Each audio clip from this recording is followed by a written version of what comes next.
Hey everyone, welcome back to our channel. Today I'm going to show you how to remove TikTok filter from a video. First, open TikTok.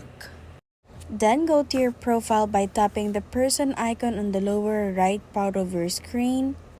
Make sure you're logged into your account and then tap the plus icon located in the lower middle part of your screen. Here we'll start to record the video. On the lower left part, you'll see an option in here to choose any filter that you want.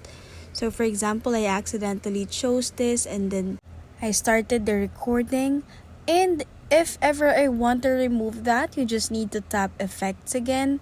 Tap the remove icon on the left part of the screen, or you can just choose any other filter in here that you want to choose in exchange of the effect that's already existing.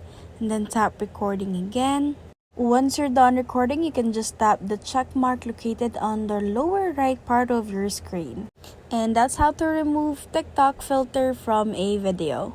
If you like this video, please give us a thumbs up, comment down below, and subscribe to our channel. Thank you for watching.